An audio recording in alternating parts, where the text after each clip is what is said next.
తదుపరి మకర రాశి. శ్రీ పరాభవం సంవత్సరంలో మకర రాశి వారికి ఆదాయం 2గా ఉంటుంది, వ్యయం 8గా ఉంటుంది. ₹2 సంపాదిస్తే ₹8 ఖర్చు ఉంటుంది. ఎలా ముందుకు వెళ్ళాలి అంటే బ్యాంకుల నుంచి రుణాలు తెచ్చుకుంటారు, అప్పు తీసుకొచ్చుకుంటారు, ఏదో విధంగా మీ తెలివితేటలతోటి ముందుకు సాగగలుగుతారు. అలా అని చెప్పి ఎక్కువ అప్పులు చేసినా రుణాలు చేసినా ఇబ్బందులు పడేటువంటి సూచనలు ఉన్నాయి. కాబట్టి చాలా జాగ్రత్తగా మీ తెలివితేటను పెట్టుబడిగా పెట్టుకొని ముందుకు సాగడం వల్ల అప్పులు ఎక్కువగా చేయకుండా ఉంటారు, ముందుకు సాగగలుగుతారు ఈ సంవత్సరం. అలాగే రాజ్యపూజ్యం 1గా ఉంటుంది, అవమానం 6గా ఉంటుంది. ఒకళ్ళు మెచ్చుకుంటే 6 మిమ్మల్ని తిప్పి పొడుస్తూ ఉంటారు, ఇబ్బందులు పెడుతూ ఉంటారు. కాబట్టి ఆచితూచి మాట్లాడుకుంటే సంఘంలో ఎవరితో ఎలా మెలగాలి, ఎలా ఉండాలి అనేటువంటి జాగ్రత్తగా మెలగండి. అలాగే ఖర్చులు కూడా అధికంగా ఉంటాయి. వ్యాపారంలో కొన్ని టర్నింగ్ పాయింట్స్ మిమ్మల్ని మీ జీవితాన్ని ఒక మలుపు తిప్పుతాయి. ఉద్యోగస్తులకు మంచి ప్రమోషన్లు వచ్చేటువంటి సూచనలు కనిపిస్తున్నాయి. ఎదుగుదల చూసి మిమ్మల్ని ఏడ్చేవాళ్ళు చాలామంది ఉంటారు. ఉన్నతమైనటువంటి మార్గంలో మీరు వెళ్ళడం వల్ల దైవం మీకు తప్పకుండా సహకరిస్తుంది, తప్పకుండా మీరు ముందుకు వెళ్ళగలుగుతారు. ప్రేమ వ్యవహారాల్లో ఉన్నవారికి అనుకోకుండా అన్ని విధాలుగా కలిసి రావడం జరుగుతుంది. విద్యార్థులు కొంత కష్టపడితే తప్పకుండా మంచి ఫలితాన్ని పొందగలుగుతారు. సంఘంలో మంచి కీర్తి ప్రతిష్టలను పొందగలుగుతారు, మంచి గౌరవాన్ని పొందగలుగుతారు. రాజకీయ నాయకులకు మంచి గొప్ప అవకాశాలు వచ్చేటువంటి సూచనలు కూడా కనిపిస్తున్నాయి. చిన్న చిన్న విభేదాలతో మీరు గొడవ పడకండి. బంధువులకు దూరం అయ్యేటువంటి సూచనలు ఉన్నాయి.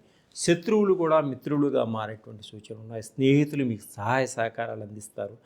కొంతమేర సంతానం వల్ల మీకు ధనం లాభం కలుగుతుంది. సంతానం లేని వారికి సంతాన యోగం ఉంది. తర్వాత 2వ సంతానం కోసం ప్రయత్నం చేసేవారికి కూడా తప్పకుండా 2వ సంతాన యోగం కూడా కలిగి ఉంది. ఉద్యోగ ప్రాప్తి కలిగి ఉంది. నిరుద్యోగులకు కొంత ఇబ్బంది కలిగినప్పటికీ మీరు ప్రయత్నాన్ని మటుకు విడవకండి. తప్పకుండా మీ క్వాలిఫికేషన్ తగ్గటువంటి మంచి ఉద్యోగం వచ్చేటువంటి సూచనలు కనిపిస్తున్నాయి. వివాహం కాని వారికి వివాహం అయ్యేటువంటి సూచనలు ఉన్నాయి. మీరు 2వ వివాహం కోసం ప్రయత్నం చేసేవారికి కూడా అద్భుతంగా 2వ వివాహం తప్పకుండా మంచి వరుడు దొరికేటువంటి సూచనలు ఉన్నాయి. స్త్రీలకు పురుషులకు స్త్రీలు దొరికేటువంటి అవకాశం ఉన్నాయి. స్త్రీల వలన మంచి కొన్ని ఇబ్బందులు కూడా కలుగుతాయి. పరస్త్రీల యొక్క వ్యామోహాన్ని తగ్గించుకోండి. విద్యార్థులు మంచి ర్యాంకును పొందగలుగుతారు, మీరు అనుకున్న గోల్ని కొట్టగలుగుతారు. కుటుంబంలో ఖర్చులు అధికంగా ఉంటాయి. కుటుంబంలో అందరూ శుభకార్యాల్లో పాలు పంచుకోగలుగుతారు. కుటుంబంలో బంధువులు స్నేహితుల వల్ల మంచి అన్యోన్యత ఏర్పడుతుంది ఒకరికొకరు. తర్వాత స్నేహితుల వల్ల కొన్ని చెడు వ్యసనాలు కూడా ఏర్పడతాయి. కాబట్టి చెడు వ్యసనాలకి దూరంగా ఉండండి. మత్తు పదార్థాలకి దూరంగా ఉండడం వల్ల చాలా మంచి జరుగుతుంది. తర్వాత గవర్నమెంట్ ఉద్యోగస్తులలో ఉన్నటువంటి సమస్యలు, ఎప్పటి నుంచో మిమ్మల్ని వేధిస్తున్నటువంటి సమస్యల నుంచి బయటపడతారు, ప్రమోషన్కి వెళ్తారు, ఇంక్రిమెంట్స్ పొందగలుగుతారు. తర్వాత ప్రైవేట్ రంగంలో ఉన్నవారికి పెద్ద పెద్ద కంపెనీల్లో మార్పు జరిగేటువంటి సూచనలు ఉన్నాయి. శాలరీలు కూడా పెరుగుతాయి మీకు. అలాగే మీకు ఒక గుర్తింపు అవార్డ్స్ వచ్చేటువంటి సూచనలు కూడా ఉన్నాయి. సైంటిస్టులకు మంచి తెలివితేటలతో కొత్త కనిపెట్టేటువంటి సూచనలు ఉన్నాయి. మీరు అన్ని విధాలుగా ముందుకు సాగగలిగేటువంటి సంవత్సరం ఈ సంవత్సరం శ్రీ పరాభవ సంవత్సరం. అద్భుతమైనటువంటి రిజల్ట్ ఉన్నాయి. ఇంకా మీకు మంచి ఫలితాలు పొందాలి అనుకున్నప్పుడు శ్రీ లక్ష్మీ నరసింహస్వామిని దర్శనం చేసుకోండి. ఒక్కసారి అహోబిలంలో స్వామివారికి బెల్లం, పానకం, పెసరపప్పును నైవేద్యంగా సమర్పించుకోండి. అలాగే రుద్రాభిషేకం చేయించుకోండి.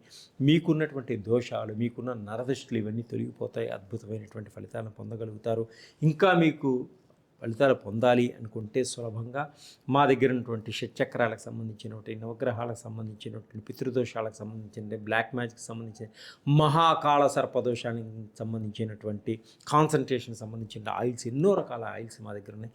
అవి త్వరగా అంటే తొందరగా ఫలితాన్ని ఇస్తాయి, అద్భుతమైన ఫలితాన్ని ఇస్తాయి. అది వాడి మీరు 10 మంది చెప్పగలుగుతారు. నన్ను సంప్రదించండి. మీకు సులువైన మార్గంలో మీరు అద్భుతమైన ఫలితాలు ఎలా పొందాలనేది నేను చెప్పగలుగుతాను. సర్వే జనా సుఖినో భవంతు.